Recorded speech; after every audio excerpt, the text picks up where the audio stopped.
मोनू, कल जो सर के साथ सेल्फी ली थी वो अभी भी है ना तुम्हारे पास? हाँ, वो अभी भी है मेरे पास। तो सेंड करो ना मुझे व्हाट्सएप पे। नंबर दूं अपना?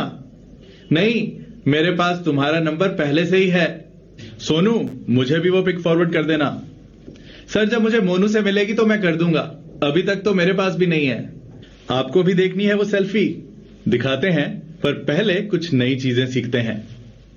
हमने सीखा आई हैव, मेरे पास कुछ है। अभी जब सोनू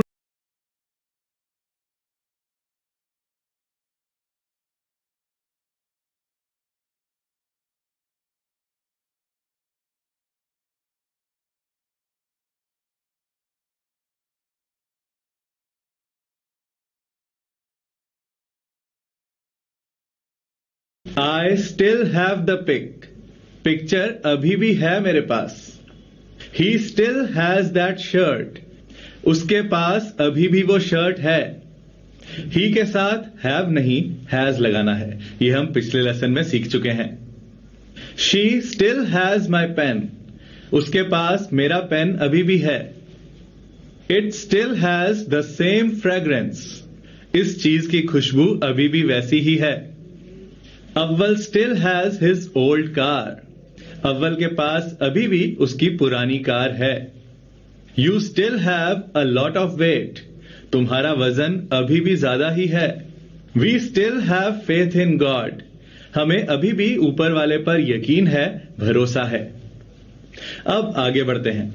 सोनू ने मोनू से कहा कि पिक सेंड करने के लिए मैं तुम्हें अपना फोन नंबर दूं।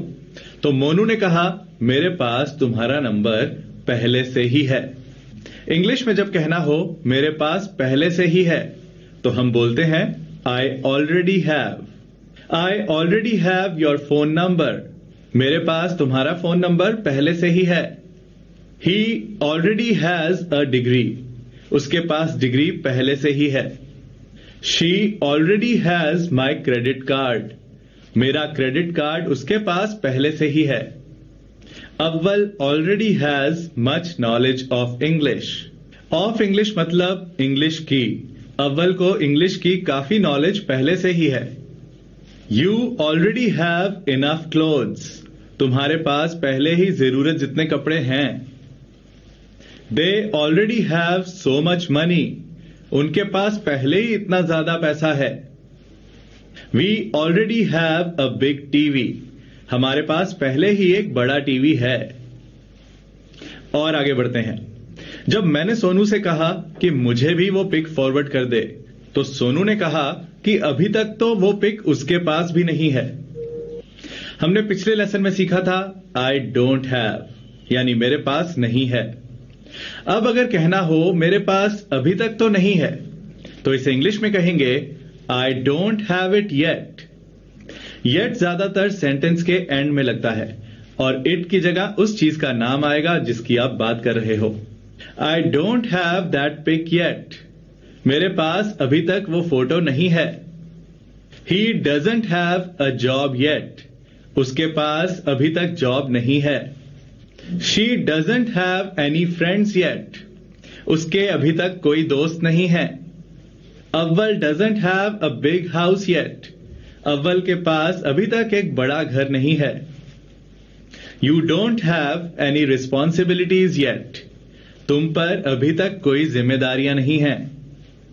दे don't have a solution yet, उनके पास अभी तक समाधान नहीं है, हल नहीं है। We don't have a baby yet, हमारा अभी तक बेबी नहीं है। स्टिल, ऑलरेडी, येट को हम इसी मतलब से इज, एम, आर वाले सेंटेंसेस में भी यूज कर सकते हैं। चलिए कुछ मिक्स सेंटेंसेस देखते हैं जिनमें कुछ नेगेटिव सेंटेंसेस भी होंगे, कुछ क्वेश्चंस भी होंगे, कुछ डिफिकल्ट सेंटेंसेस भी होंगे। इनमें कुछ नया नहीं होगा, सब कुछ पहले से सीखे हुए टॉपिक्स में से ही होगा। सो इन्हें बोल बोलकर प्रैक्टिस करना, क्योंकि यही चीजें रियल लाइफ में काम आती हैं। My bag is still heavier than yours. Are you still angry at me? He is still on call. Are you still in Delhi? Are you still scared of dogs? अभी भी कुत्तों से डरते हो? I still have the same phone number. मेरा number अभी भी वही है। Is your teacher still the same? क्या अभी भी वही टीचर है? The assignment is still unchecked. अभी भी चेक नहीं हुई. Is it still dark outside? क्या अभी भी बाहर अंधेरा है? इट यहां दिन के लिए यूज हुआ है. I still have a cold. I am still here. मैं अभी यही हूं. I am already late. Breakfast is already served. I am already 20 years old. मैं 20 साल का हो भी चुका हूं. You are already so beautiful. Is the result already out? I am already full. मेरा पेट पहले ही भरा हुआ है. This item is already sold. पहले ही बिक चुकी है. I am already here. मैं पहले ही यहां पहुंच चुका हूं. I am not successful yet. अभी तक कामयाब नहीं हुआ हूं. He is not free yet. अभी खाली नहीं हुआ है. They don't have enough employees yet. Who doesn't have a job yet? किसको अभी तक जॉब नहीं मिली है? The result is not declared yet. I am not well yet. मैं अभी ठीक नहीं हुआ हूं. My brother is not a graduate yet. I don't have an answer yet. मेरे पास अभी जवाब नहीं है. I am not there yet. मैं अभी वहां पहुंचा नहीं हूं. इन सेंटेंसेस की प्रैक्टिस के लिए इन्हें एक बार दोबारा जरूर सुनना. और फिलहाल देखते हैं एक और टॉपिक जिसकी जरूरत, जिसकी नीड हमें रियल लाइफ में बहुत बार पड़ती है. इंग्लिश में टाइम कैसे बताते हैं. आपने ये दो वर्ड सुने होंगे, क्लॉक और वॉच. इन दोनों में फर्क क्या है? कोई भी टाइम बताने वाला यंत्र, इंस्ट्रूमेंट होता है क्लॉक, जिसे हिंदी में घड़ी बोलते हैं. सो कोई भी टाइम बताने वाली घड़ी क्लॉक ही है. पर जब उस क्लॉक को छोटा करके हाथ पर पहनने वाली घड़ी बना दिया जाए तो उसे हम बोलते हैं वॉच. वॉच का मतलब देखना, नजर रखना भी होता है, जिससे बना ये नाम. यानी टाइम पर नजर रखने के लिए इसे हाथ पर ले आए. जो घड़ी हम दीवार पर टांगते हैं, दीवार पर हैंग करते हैं, उसे वॉल क्लॉक बोलते हैं. कोई भी क्लॉक, चाहे वो वॉल क्लॉक हो या वॉच हो, अगर उसमें सुइयां हैं तो उसे एनालॉग क्लॉक बोलते हैं. अगर उस क्लॉक में सुइयां नहीं है, सिर्फ डिजिट्स हैं, यानी डिजिटल तरीके से डिस्प्ले होने वाले नंबर्स हैं, तो उसे डिजिटल क्लॉक बोलते हैं. घंटों वाली सुई को द आवर हैंड बोलते हैं, क्योंकि घंटा होता है आर. अमेरिकन इसे आवर बोलते हैं. सो आप आवर बोलो या आर बोलो, दोनों करेक्ट हैं. कपड़े सिलने वाली सुई की इंग्लिश नीडल होती है, हैंड नहीं. पर यहां घड़ी की सुइयों को घड़ी के हाथ माना जाता है, इसलिए इन्हें हैंड बोलते हैं. सो घंटों वाली सुई द आवर हैंड, मिनट वाली सुई द मिनट हैंड, और सेकंड वाली सुई द सेकंड हैंड. जब भी पूरा 1 घंटा हो, जैसे कि 1 बजे हैं, 2 बजे हैं, 3 बजे हैं, तो हम इंग्लिश में बोलते हैं 1 o'clock, 2 o'clock, 3 o'clock. आपने देखा कि ओ क्लॉक में अपॉस्ट्रोफी है, यानी इसे शॉर्ट किया गया है. ओ क्लॉक की फुल फॉर्म है ऑफ द क्लॉक, यानी घड़ी के. सो जब हम कहते हैं 2 बजे हैं, तो हमारा मतलब होता है घड़ी के 2 बजे हैं. It's 2 o'clock. इट्स शॉर्ट है इट इज का. 5 बजे हैं, इट्स 5 o'clock. 10 बजे हैं, इट्स 10 o'clock. 3 बजे हैं, इट्स 3 o'clock. 12 बजे हैं, इट्स 12 o'clock. 12 बजे हैं दिन के या रात के. वैसे तो जब सामने वाले ने पूछा व्हाट्स द टाइम, टाइम क्या हुआ है, तो उसे पता ही है कि दिन है या रात है अभी. तो वो कंफ्यूज नहीं होगा जब आप कहोगे इट्स 12 o'clock. पर आप चाहो तो ऐसे भी बोल सकते हो इट्स 12 noon. दिन के 12 बजे हैं. नून होता है आधे दिन का पॉइंट, यानी 12 बजे का टाइम. सो आप ये भी बोल सकते हो इट्स नून, दिन के 12 बजे हैं. इसी तरह इट्स 12 midnight, रात के 12 बजे हैं. मिडनाइट है आधी रात का पॉइंट, सो आप ऐसे भी बोल सकते हो इट्स मिडनाइट. आप सोचोगे कि 12 बजे को आधी रात कैसे मान लिया, वो तो रात के 2-3 बजे होनी चाहिए क्योंकि हम 10-11 बजे सोते हैं।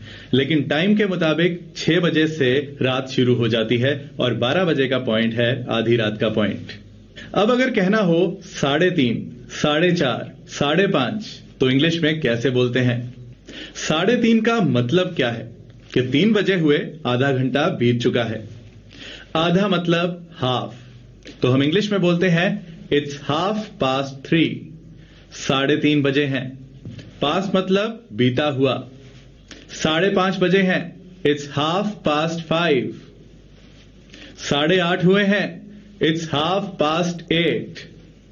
10:30 हुए हैं। इट्स 10:30। 12:30 हुए हैं। इट्स 12:30 दिन में और इट्स 12:30 मिडनाइट रात में। अब अगर कहना हो 2:15, 3:15, 4:15 तब इंग्लिश में कैसे बोलेंगे?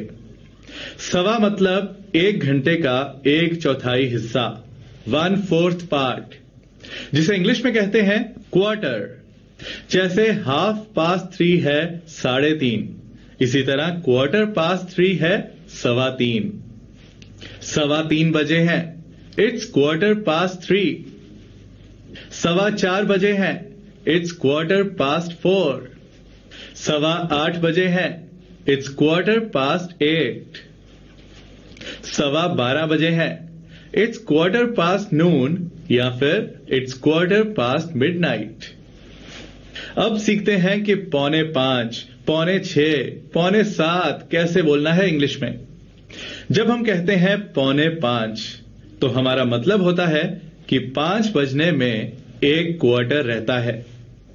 5 बजने में 1 क्वार्टर, 4:45। पास्ट था वो टाइम जो हम पीछे छोड़ाए और 2 है वो टाइम जो अभी आने वाला है, जिसकी तरफ हम जा रहे हैं। 4:45 बजे हैं। इट्स 4:45। 6:45 बजे हैं।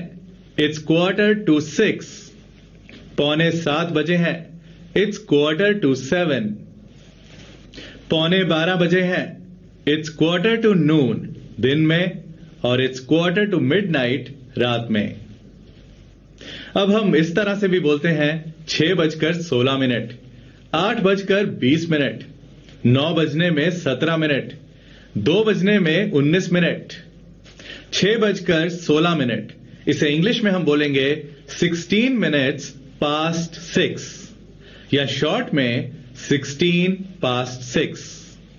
पहले मिनट्स बोले जाएंगे कि कितने मिनट्स बीत चुके हैं और फिर आर, कितने बजे से। 8:20, 20 minutes past 8 या फिर शॉर्ट में 20 past 8। 9 बजने में 17 मिनट, 17 minutes to 9 या शॉर्ट में 17 to 9। यहां भी पहले मिनट्स आएंगे कि कितने मिनट्स रहते हैं और फिर आर, कितने बजने में। 2 बजने में 19 मिनट, 19 minutes to 2 या 19 to 2।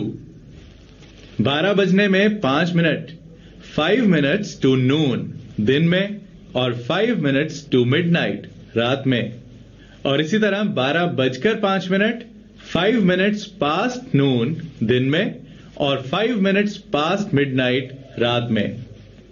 कैसे डिसाइड करें कि टाइम को पास्ट से बताना है या टू से? अगर तो मिनट हैंड पहले आधे घंटे में है तो टाइम ऐसे बताया जाएगा 6:29, 29 minutes past 6 या शॉर्ट में 29 past 6।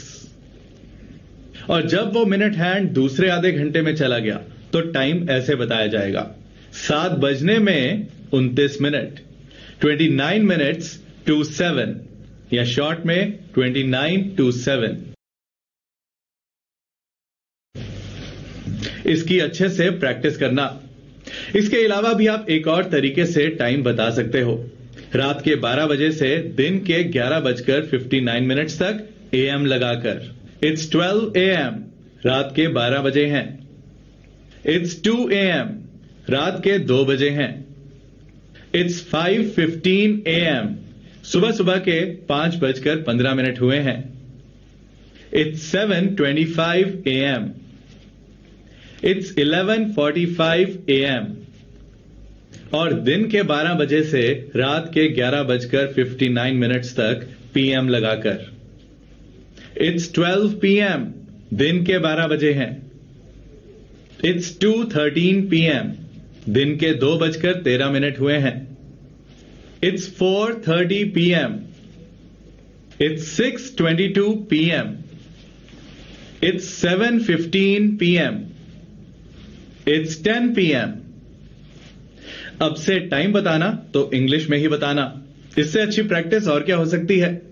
मिलते हैं. सर, वो सेल्फी तो दिखा दो. किसको? जिससे भी आप बातें करते रहते हो.